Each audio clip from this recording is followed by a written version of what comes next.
We are live. Good afternoon. It's 12 p.m. Eastern Standard Time, and we have one of our oldest Hacker Hotshot friends back with us, Brent Houston from Microsoft. So, Brent, thank you so much for coming back on Hacker Hotshots. Thanks for having me. I always dig a return, and somehow I always end up feeling like the belle of the ball. So thanks for letting me hang out. Sounds good. All right. So the presentation, the presentation today is advanced threat detection in ICS SCADA environments, and um, basically, without further ado, Brent, do you want to just take us away? Yeah, I'm gonna just jump right in, and since this is an advanced course, I'm gonna assume that everybody knows what a honeypot is, and we're gonna talk a little bit about using honeypots inside of SCADA and ICS environments. Talk about a maturity model that we've developed for folks that are looking to begin to leverage honeypots in this way. Then we'll talk a little bit more about gathering not just detection data from them, but also intelligence and analytics tools. And then we'll end up covering a little bit about what to do with the data that you get, because I think that's one of the questions that folks end up with. So we're sort of following on the other courseware that we've done, the other hacker hotshots that we've done in the past, where we've talked about deploying honeypots as a detective tool inside of ICS and SCADA. And if you're not aware of this, this technology and technique dates all the way back to the early 2000s. We were using it at the U.S. Department of Energy back even that far to do detection and to do threat monitoring and threat source monitoring. So if you look as far back as 2006, there's a mention of it in the NIST diagrams for purchasing and ICS security, but they were not referred to as honeypots in those days. So if you're the stickler pulling out the book right now, digging in, I don't see honeypot anywhere, look up canary, because that's what they were called in those days, like the canary in the coal mine. So what has emerged here is, over the last 15 years, honeypots have really moved into the mainstream, and they've become a significant part of the detective capability and defense in-depth capability for ICS and SCADA. So you've got fairly mature organizations using fake honeypot stuff. Usually it's exposed internally only, not exposed out to the internet in the beginning phases, as internal detection. So a couple of ways that happens. If they're enclaved, that is, they've separated the control network, the SCADA network, away from the business network, then they're making fake SCADA components and exposing that onto the business network to see if anybody tampers with it from the business network. So that's the first way it's being used. Second way that you're kind of seeing it today is actually deployed inside the ICS and SCADA environment. So in control, out in the field, inside of operational segments, you've got fake components, even all the way out to the pole, or in some cases even out to business and residence, commercial side drops. Fake meters, fake components out in the wireless network, and those things are out there as detection studs. They're gathering attempts to tamper with data flows, with protocols out in the live environment. So those are why I talked about this being an advanced course. These are use cases that are far beyond the sort of, let's build a honeypot and stick it in the DMZ and see who touches it, that kind of folks start with. So the most common question that we get when we start talking about these type of honeypot deployments is, where are we, my organization, if you work for a power utility, a water utility, where are we in the maturity stack? And so we've tried to answer that. We've worked pretty heavily over the last couple of years to build a honeypot maturity model. And we broke that up into, essentially, there are 4 bands that organizations generally fit into. You've got the folks that are still, they're stuck back in the 90s and 2000 and pre-2006 mentality of either they're not using honeypots, or they're still doing the proof of concept phase. So these are folks that they might be playing with Honeypot data, but they haven't systemically started to deploy the tool set. They're using it maybe ad hoc as a result of an incident, or over here is this pet project, but they're not using it systemically for detection. Typically in these organizations you see more dependence on sort of log monitoring and traditional NIDS, network intrusion detection systems, where they're high noise, low signal sort of environments, and that's the world they live in. Phase 2 of that sort of level of maturity is what we call the basic visibility phase. And in this case, organizations tend to be doing those simple honeypot deployments. So they may be using fake web servers, fake applications in the business network. Maybe they've gone and exposed a little bit of simulated SCADA to the business network. But they're typically using this primarily around the business network function to get basic intrusion detection that is high signal, low noise that honeypots give you. So if you're at this level of the organization or of the maturity cycle, your organization fits in here. By now, you're really starting to see that honeypots and honeypots in particular are tools that are easy to drop, easy to manage, and the data that you get back is quite attuned. So this is where folks start to see the basic return on investment of this sort of technology. As they get comfortable with basic visibility, they'll start to move up again into the third layer of that maturity stack. And that's really, we call it the advanced visibility phase. And here's where you'll start to see them getting creative. So they start to move out of the core of using the tools only to do detection around the business network. They'll say, okay, I have this problem where I lack visibility in this phase of the network. And so they'll go over and start to deploy honeypots around that space where they don't have visibility. And they'll start to do things like get explorative on different formats of honeypots to bring them in and do different exploratory types of pieces. Maybe they get into honeypot documents, honeypot material, and looks like I lost Max there, but hopefully he'll come back. So at this phase, they really start to get not just exploratory, but the return on investment of the data gathered from honeypots tends to grow. And you start to see them doing things like sting operations. So if an incident is going on, they'll deploy honeypots in response to that incident and begin to try to identify the threat actors using that honeypot data. They may also start to do black holing to send different types of traffic directly to a honeypot and gather that as a stronger sort of control mechanism to manage threats like bots and that kind of stuff. So that phase of the maturity model, step 3, the advanced visibility phase, that's where most folks end up. If they're truly growing honeypot presence and they're using the data properly, almost all organizations end up in that space. Their management supports it very well. About 20% of folks that use and leverage honeypot techniques in ICS and SCADA, they grow to the 4th phase of that model, and that's intelligence and analytics.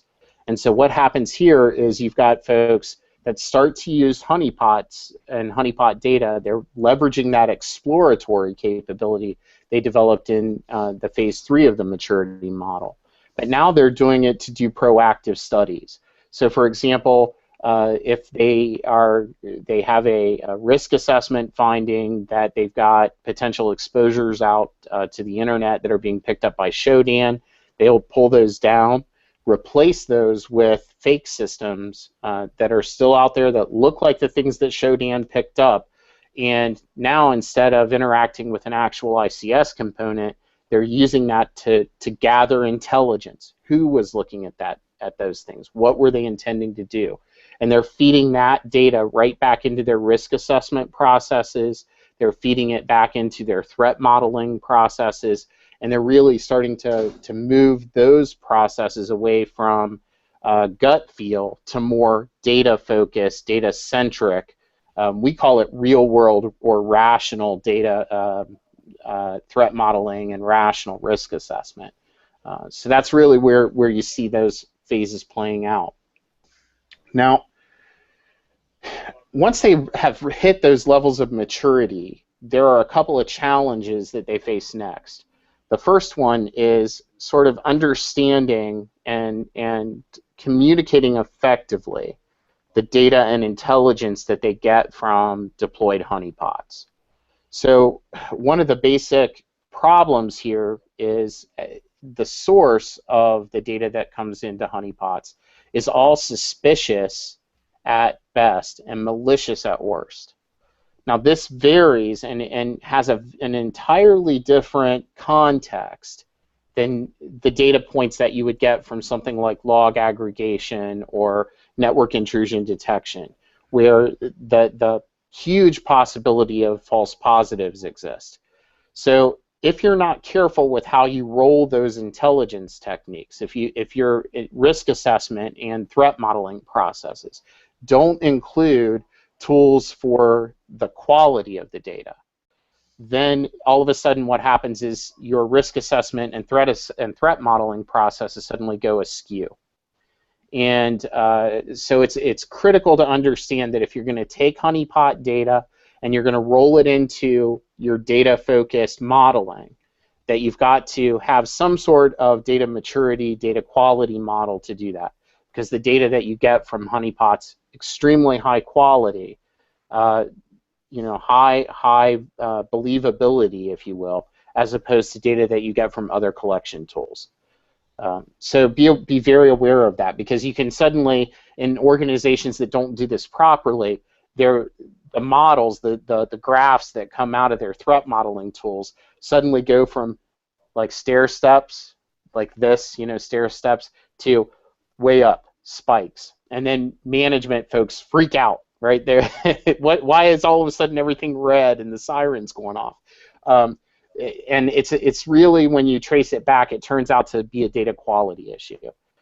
So we really kind of want to tackle that and make sure that when we're communicating this into threat modeling and risk assessment folks, or the auditor folks when they come in, that we're talking specifically about tools that are high data quality and that they need to be balanced with some sort of reduction mechanism to normalize that against what is normally noisy data. If you guys aren't there yet, if your organization is just starting to figure out some of that data quality issue in your threat modeling equations, that's something, again, you can reach out. There are tons of people in the community, myself included, who are more than happy to have that discussion around intelligence data qualification and analytics. So feel free to reach out and talk to me on Twitter about it. It's great conversation. The second big challenge that they end up with is sort of socializing honeypot data. How do you go to management and say, I'm going to stand up these fake systems and I'm going to let them be attacked. Their whole purpose in life is to be attacked, so that I can grab the indicators of compromise and feed that back to make the incident response folks better, the risk assessment folks better, right? And getting the management folks to buy in on that. So a couple of ways that organizations are successful with that today. The first way is really saying, okay, the outcome of the honeypot data that we're going to have, these indicators of compromise, are going to speed up the incident response process. So it's not just that we're going to take intelligence and feed it to them, but the return on investment for that is that we're going to get better at incident response, and incident response is going to get faster. So that's a quantifiable, metrics-driven decision that you can back up with data, and you can quickly demonstrate back to management the actual functionality of honeypots. And if you do this properly, you can do a couple of things with that. First of all, you can start to justify budget, right? So you can start to justify spend in the increasing security posture of your organization by reducing the amount of time needed to do incident response and a demonstrated increase in effectiveness of incident response. The second thing that you can get out of that is you get a data set of these are things that are actually happening in our environment, or these are folks that are actually targeting us. And you can use that data like a knife to cut right through FUD. So if you've got a historic, non-metric focused data plan out there, if your security initiative has always been based on fear, uncertainty, and doubt, and you want to move towards rational, data-focused decision-making, the honeypot data becomes that excellent knife for slicing off all that fear, uncertainty, and doubt and saying, okay, we always thought this was the case, and it is the case because the data backs it up, or we always thought this was the case and we're just not seeing that, so we should pull the resources off of X and focus it on Y. And organizations that do that and socialize that honeypot data properly are the ones that really succeed in taking that to the next level.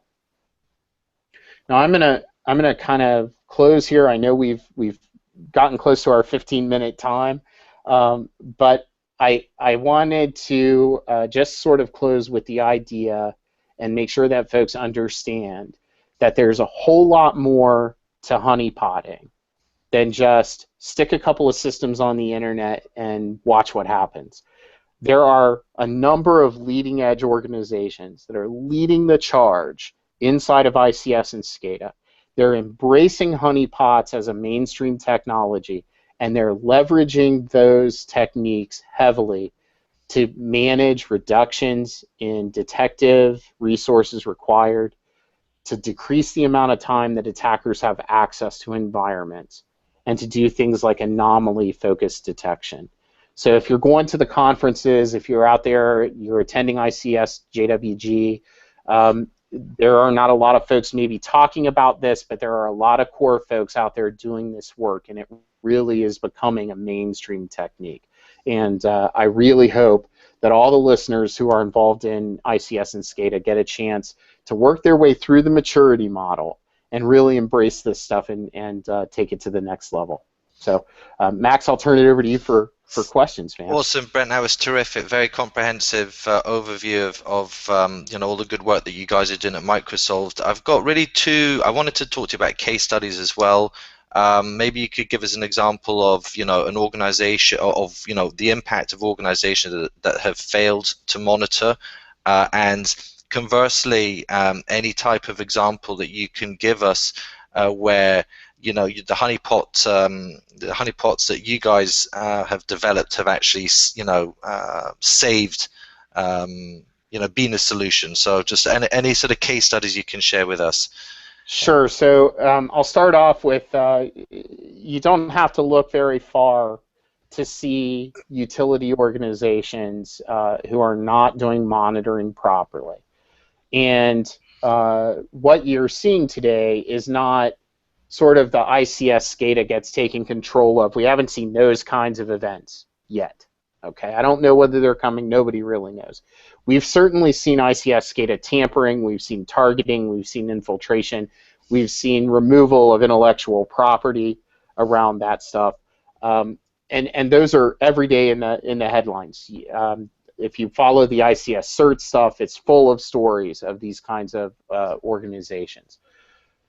So as a case study, we're seeing more and more attacks against the business network and leveraging business network assets to get to intellectual property, source code, credentials, configurations, future plans around ICS and SCADA environment. Still the primary threat in my mind.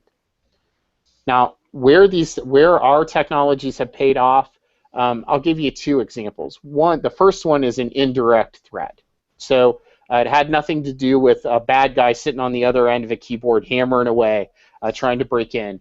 But we were simply in the initial deployment phase of our Honeypot technologies, and in doing so, we started to see activity from the internet on a telnet port to a number of honeypots that we just deployed. And this shouldn't be possible. We're talking to the network admins. They say, no, there is no possibility for this.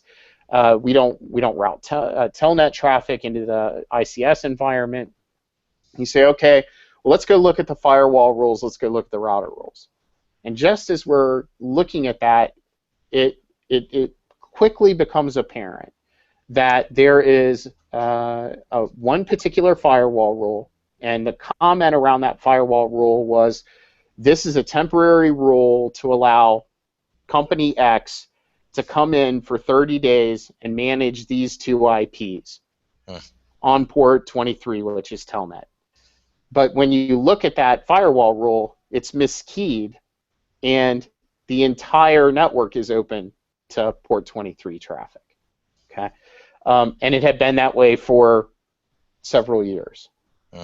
So that's an example where just in the deployment phase, we discovered traffic inadvertently that turned out to be an exposure.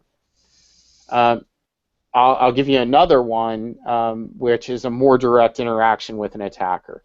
So during an incident response program, we're working through a breach. The breach has occurred into the business network. We know the attackers are in there. We watch and see what they're doing. We know where they're attacking from inside the network. We quickly stood up a couple of our Honeypot appliances and essentially seeded into one of the conversation streams that they were watching that this was a new test deployment for a 5-year plan of what the control systems are going to look like. So this is our prototype, if you will. And we quickly, within 24 hours, watched them move against that environment, tracked what they were looking for, offered up some fake data to them, which they quickly took. That was Trojanized data. We watched it move out of the network, and we saw it open in various parts of the world and be inspected. So we were able to identify their sources, shut them down, but also feed back into the intelligence process. What were their intents? What were their current set of capabilities? And that's the kind of things that we get to do when we're playing with honeypots in that scope. Fantastic. Question came in here: how successful is the NIST? Is NIST in helping organizations develop security measures? So I think the question is, how, in my opinion, how successful has NIST been in trying to harden the ICS environment? Right. I think NIST has a great mission. I think what they're trying to do is a fantastic set of resources for ICS folks. Part of the problem, I think, is you're seeing two issues. The first one is many ICS environments are municipality in nature. They don't have the money or resources to make a lot of security changes, and because of that, they sort of lack the will or the management support to get that done. That's not NIST's fault. I think NIST is doing the right thing here by trying to give you the tools. It's really not their fault if the many organizations don't use the tools. The second problem, I would say, and this is something that NIST really needs to work on, is NIST needs to make better use of liaison and direct communication and relationships with the stakeholders out there that are doing ICS and SCADA security. So what happens now, NIST publishes this, they push it out, and you're supposed to go get it, do something about it. But in our community, there's a reticence to embrace what we see as regulation or guidance. And so I think NIST needs to come forward and take on more of a public role where they're evangelizing and consultative role where they're working with members of the community to socialize what they've built and to let folks understand the difference between NIST, the body whose job it is to put out best ideas, best of breed, best practices, and the roles and regulations of the regulators of our environment. And so I hope that answered your question, listener. If not, ping Max again, or feel free to ping me on Twitter, and I'll be happy to engage about that if I missed the mark. Sounds good. No, I think that was terrific. And then just one last one, is quite an interesting one here. What are the prerequisites to getting into SCADA security? I'm thinking networking and system administration. So I think some sort of general career advice there. That's my favorite part. I wrote a blog. If you go out to stateofsecurity.com, there are a couple of blog posts out there about how to get started in the security space and in the ICS space. So stateofsecurity.com, check that out.